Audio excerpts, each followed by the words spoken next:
Nipah virus outbreak in India. ಭಾರತದಲ್ಲಿ Nipah virus ಪ್ರಕರಣಗಳು ವರದಿಯಾದ ನಂತರ ಥೈಲ್ಯಾಂಡ್, ನೇಪಾಳ ಮತ್ತು ತೈವಾನ್ ಸೇರಿದಂತೆ ಹಲವಾರು ಏಷ್ಯಾದ ದೇಶಗಳು ವಿಮಾನ ನಿಲ್ದಾಣಗಳಲ್ಲಿ ತಪಾಸಣೆಯನ್ನು ಬಿಗಿಗೊಳಿಸಿವೆ.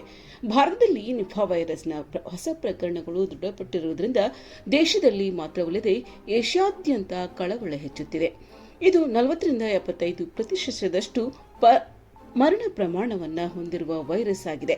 ಪಶ್ಚಿಮ ಬಂಗಾಳದಲ್ಲಿ ಇದರ ಪ್ರಕರಣಗಳು ಬೆಳಕಿಗೆ ಬರುತ್ತಿದ್ದಂತೆ ಅನೇಕ ಏಷ್ಯಾದ ದೇಶಗಳು ವಿಮಾನ ನಿಲ್ದಾಣದ ತಪಾಸಣೆ, ಆರೋಗ್ಯ ತಪಾಸಣೆ ಮತ್ತು ಪ್ರಯಾಣಿಕರ ಕಣ್ಗಾವಲುಗಳನ್ನು ತಕ್ಷಣವೇ ಬಿಗಿಗೊಳಿಸಿವೆ.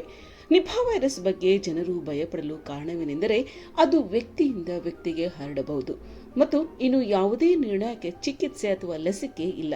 ಅದಕ್ಕಾಗಿಯೇ ವಿಶ್ವ ಆರೋಗ್ಯ ಸಂಸ್ಥೆ ಕೂಡ ಇದನ್ನು ಹೆಚ್ಚಿನ ಅಪಾಯದ ಮತ್ತು ಸಾಂಕ್ರಾಮಿಕ ರೋಗ ಉಂಟುಮಾಡುವ ವೈರಸ್ ಎಂದು ಪರಿಗಣಿಸುತ್ತಿದೆ. ಇನ್ನು ಆರೋಗ್ಯ ಅಧಿಕಾರಿಗಳ ಪ್ರಕಾರ ಕೋಲ್ಕತ್ತಾ ಬಳಿಯ ಖಾಸಗಿ ಆಸ್ಪತ್ರೆಯಲ್ಲಿ ನಿಫಾ ವೈರಸ್ ಸೋಂಕಿನ ಪ್ರಕರಣ ದೃಢಪಟ್ಟಿದೆ. ಇದರ ನಂತರ ತ್ವರಿತ ಸಂಪರ್ಕ ಪತ್ತೆ ಹಚ್ಚುವಿಕೆಯನ್ನು ಪ್ರಾರಂಭಿಸಲಾಗಿದೆ. ಸುಮಾರು 100 ಜನರನ್ನು ಕ್ವಾರಂಟೈನ್ ಮಾಡಲಾಗಿದೆ.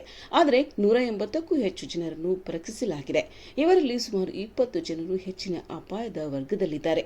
ನಿಫಾ ವೈರಸ್ ಒಂದು ಪ್ರಾಣಿಜನ್ಯ ಕಾಯಿಲೆಯಾಗಿದ್ದು, ಅಂದರೆ ಇದು ಪ್ರಾಣಿಗಳಿಂದ ಮನುಷ್ಯರಿಗೆ ಹರಡುತ್ತದೆ.